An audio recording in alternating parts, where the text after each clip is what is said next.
Today, defense officials testify before the Senate on Afghanistan. We've got the latest there. And the Pfizer CEO says life could return to normal only with annual COVID-19 boosters. It's weird because I feel like there's someone that's speaking to you right now who told you at the beginning that this was where they were going to take it. But I digress. We've got a lot to get into, and it all starts right now.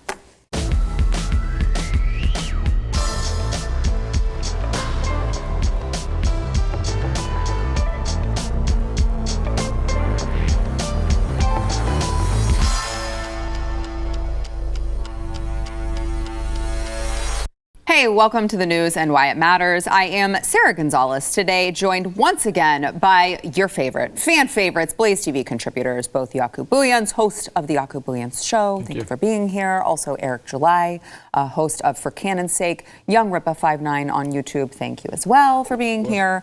Let's get into the headlines. I know that we've got several different sound bites today to get into as far as the defense officials who were testifying before the Senate today on Afghanistan and on General Milley, who is, of course, the chairman of the Joint Chiefs of Staff, on his calls regarding China, which I know, this story surfaced a couple weeks ago.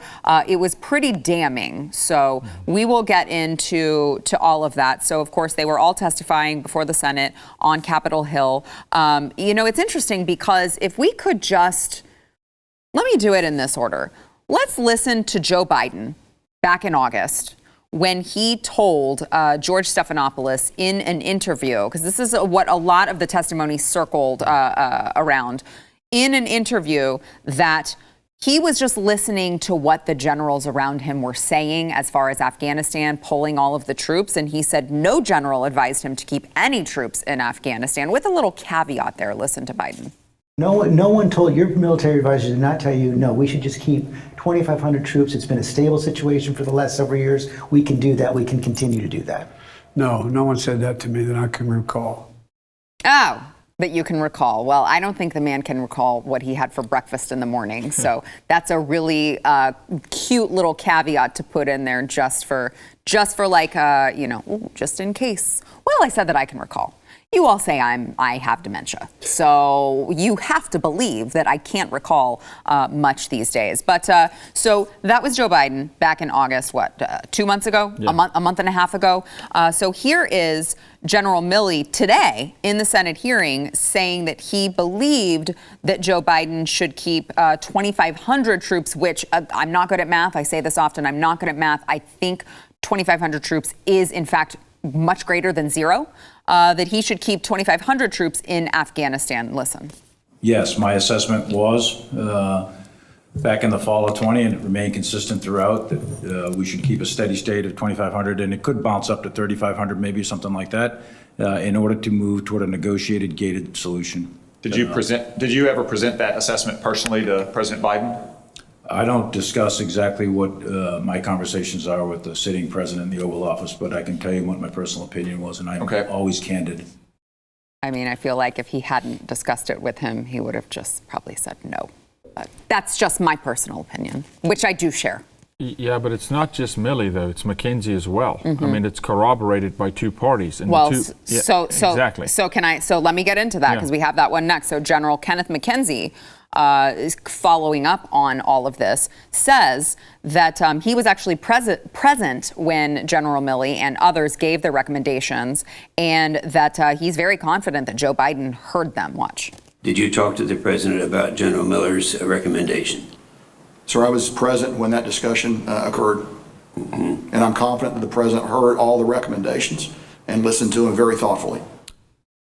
Well, there you have it. So who to believe? Who to believe? Is Joe Biden throwing all of his generals under the bus and saying, no, I was just following what the recommendations of the experts around me were saying?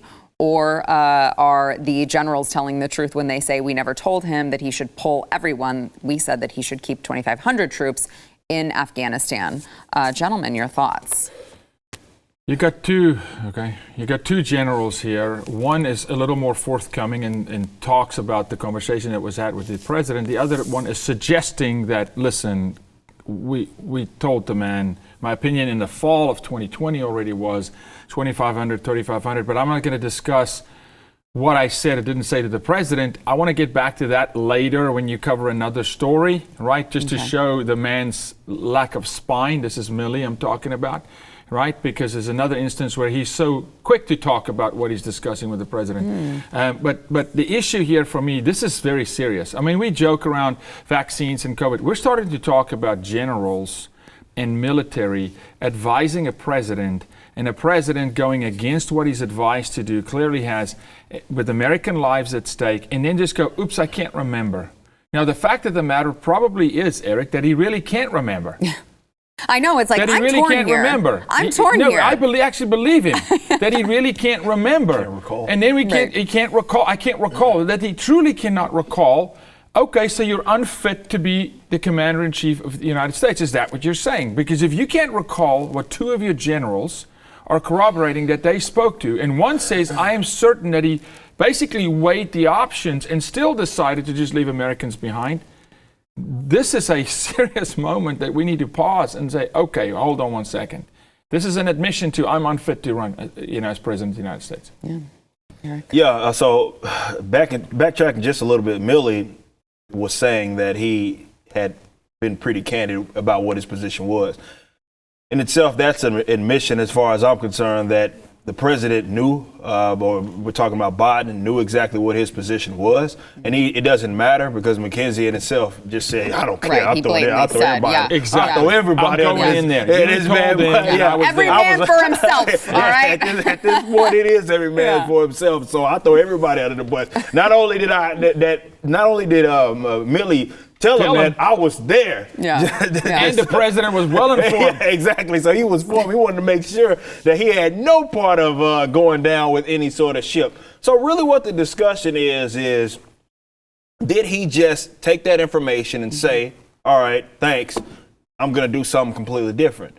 And I'll be the first one to tell you that having troops in Afghanistan, I would actually lean towards them actually telling the truth, because had it been up maybe to the militaristic the regime, if you will, of even our own country, they'll be in there all day long or all year long or all decade long if it's up to them. So 25, 3,500, and then maybe an instance happens that turns into 5,000. Who knows? But really what we're discussing here is, okay, you had a plan to move out, which was completely disastrous, and you didn't, you took them out before you got everybody else out, and that led to the problems that we have been discussing here, certainly on the show. I lean towards what you're saying, that he legitimately doesn't remember, doesn't care to remember. And that information, of course, was presented to him.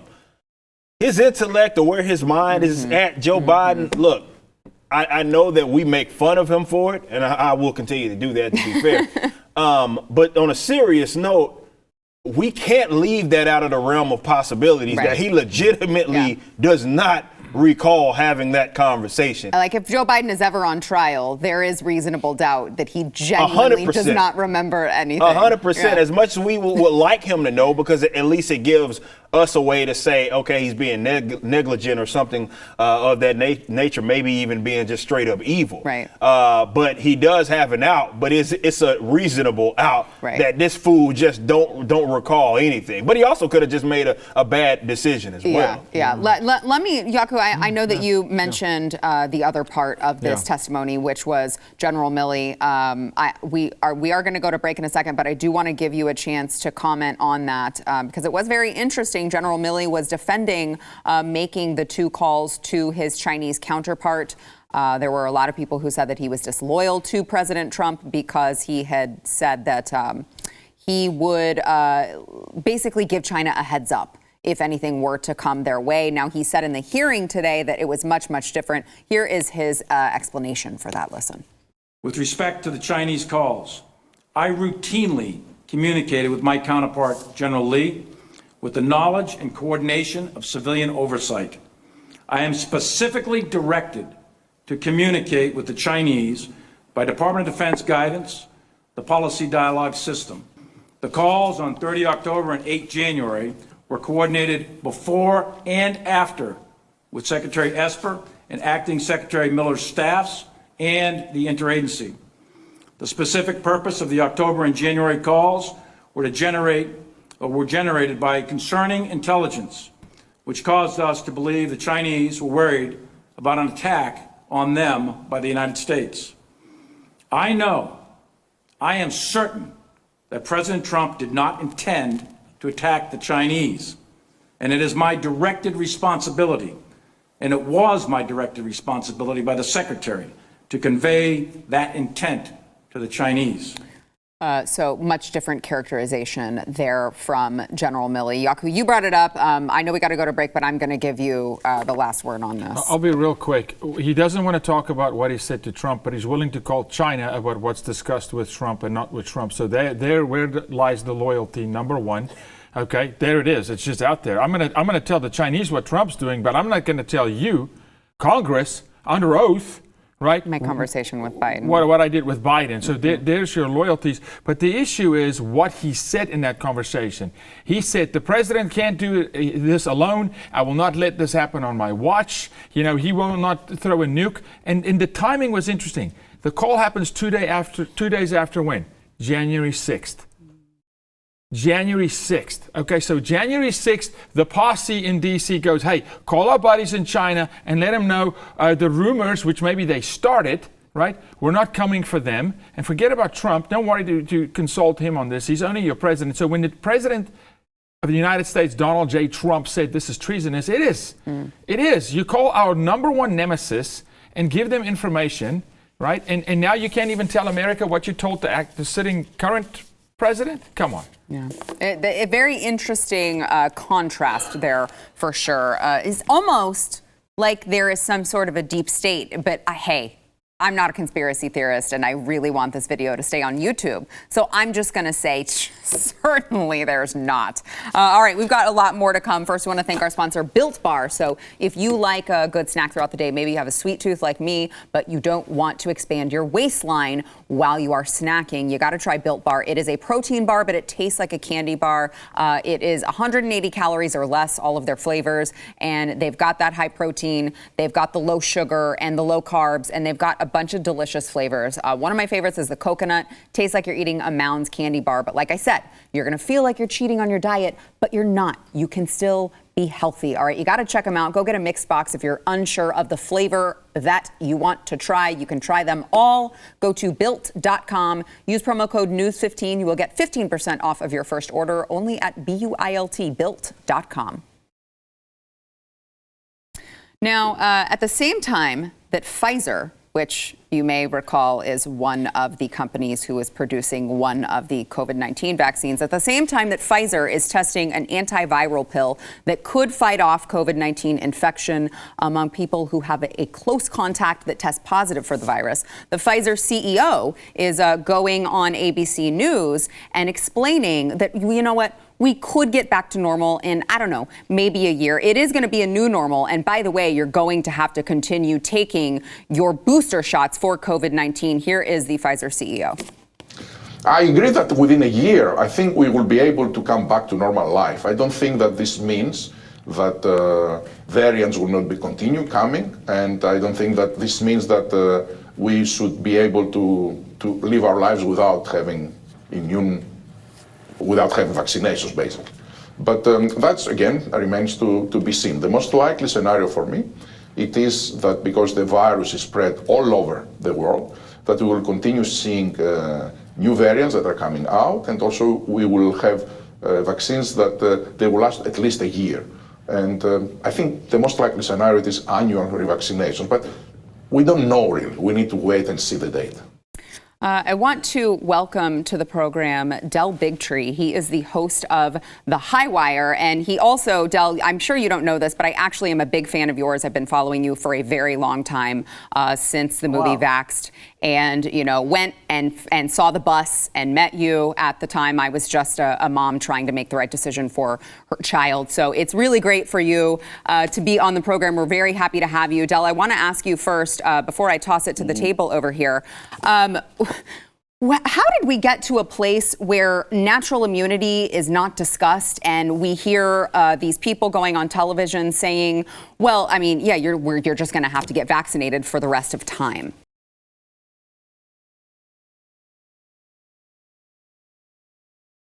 Del, after the break, I want to get into the conversation that you had with Dr. Ryan Cole, because I think it's a very important revelation that I appreciate you shining light on, and I'm trying to shine as much light on it as possible. But I want to also get your thoughts on the National Guard, who has been activated by New York to alleviate the worker shortage caused by the vaccine mandate. People during a pandemic. Right. I mean, something? we're talking about nurses. We're talking about healthcare professionals who were the heroes last year. Oh, they were the heroes. The heroes last year, when, by the way, there was no vaccine to protect them. And now, all of a sudden, they're tossed to the curb. And, I'm not so sure I want a member of the National Guard. I'm like, I don't know your experience. No, they said they're trained, Sarah. They're trained to put a Band-Aid on you. Don't worry. Yeah, they're trained. So Don't worry. nothing to worry about. Del, what are your thoughts on this madness? Well, I mean, first of all, we have President Biden laying off our heroes, those frontline doctors that stood in the face of adversity all last year, taking care of us.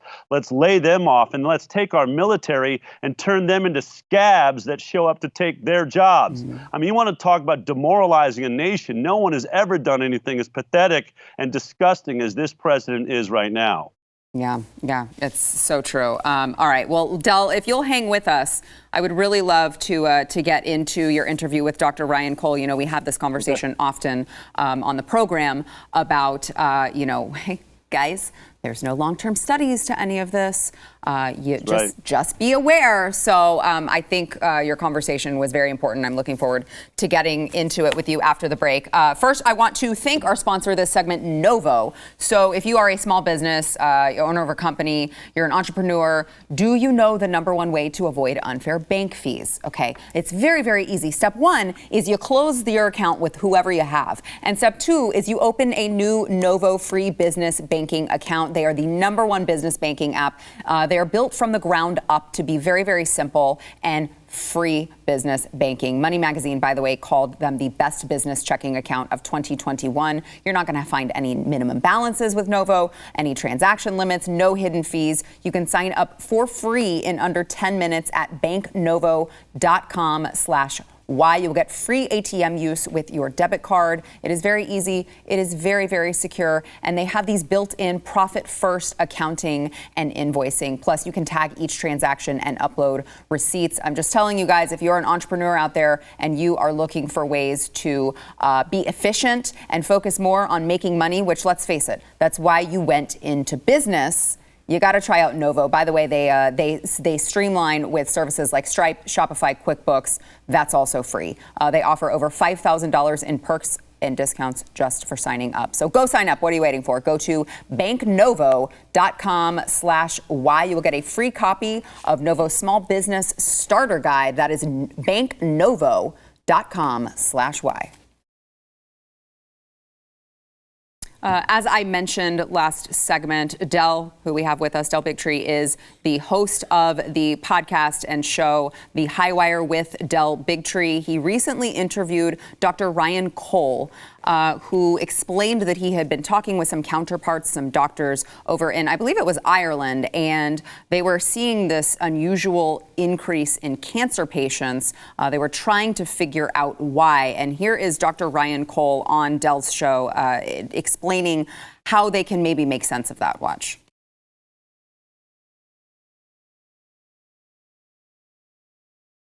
Very well said, Del. And gentlemen, I want to get your thoughts at the table, but I want to make sure to utilize the time that we have left with you, Del. And I guess the biggest question that I have, and I don't want to speak for you, so I'll just throw out what I'm kind of ruminating about in my head, and I'll let you speak to it.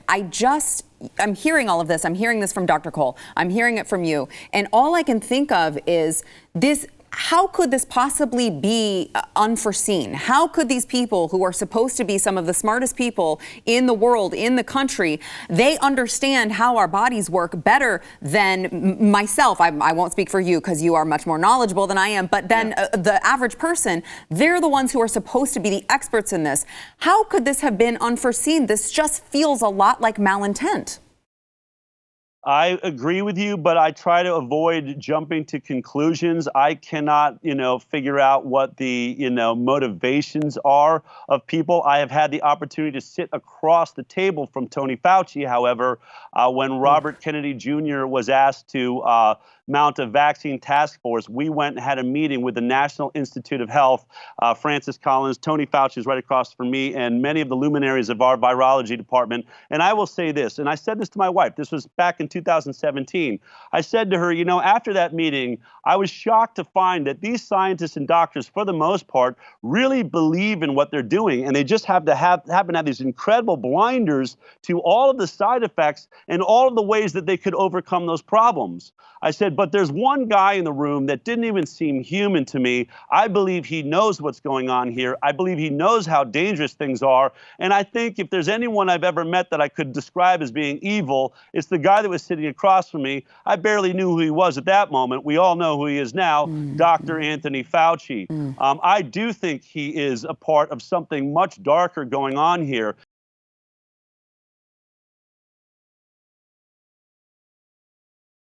Del, it has been an absolute pleasure to have you on the show. You guys, if you have not yet checked out Del's show, it is the HighWire with Del Bigtree.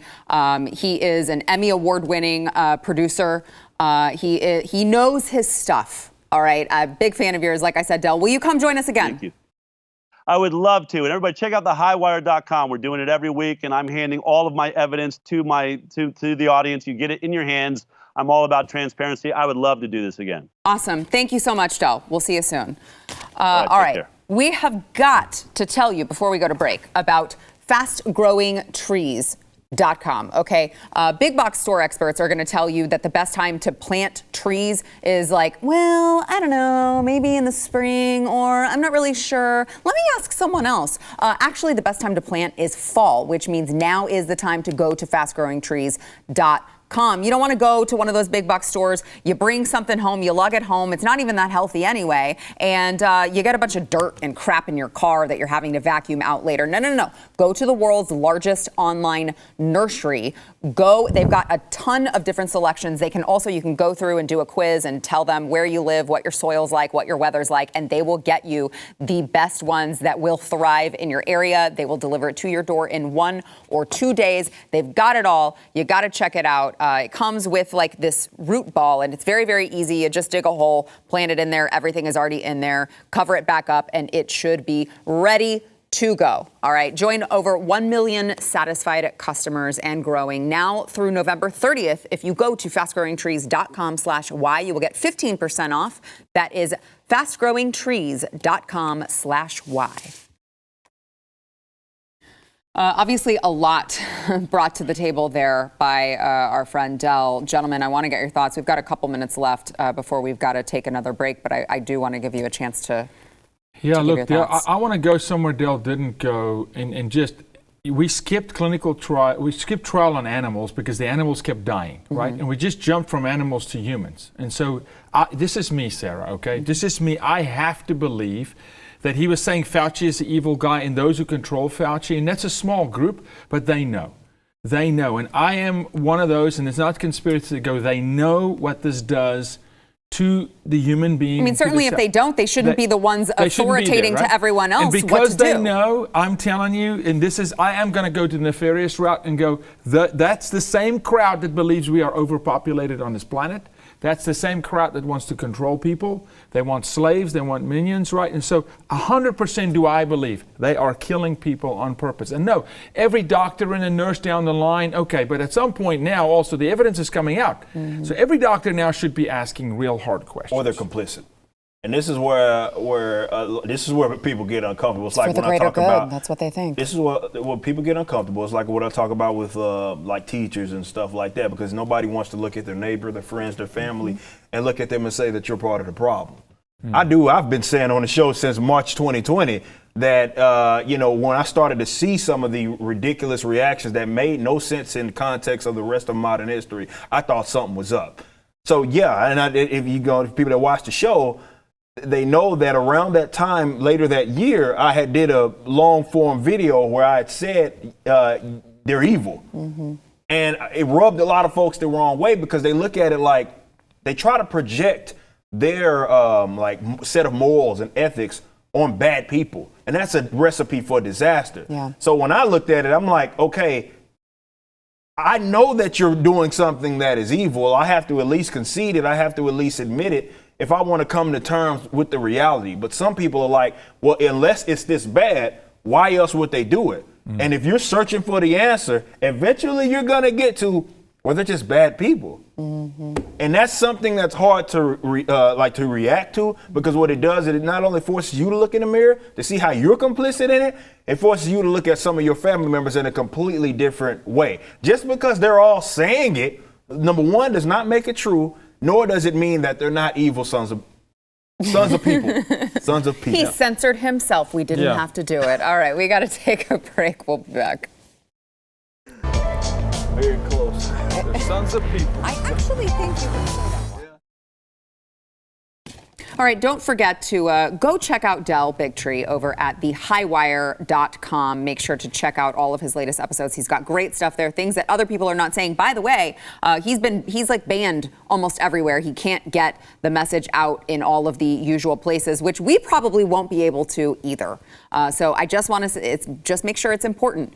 Not only are you following Del, you're following Jaco Booyens, and you're also following Eric July over here, where they have all of their shows. You also got to subscribe to BlazeTV, because you're not going to get the full story anymore on YouTube and those other places. So make sure you are subscribing, BlazeTV.com.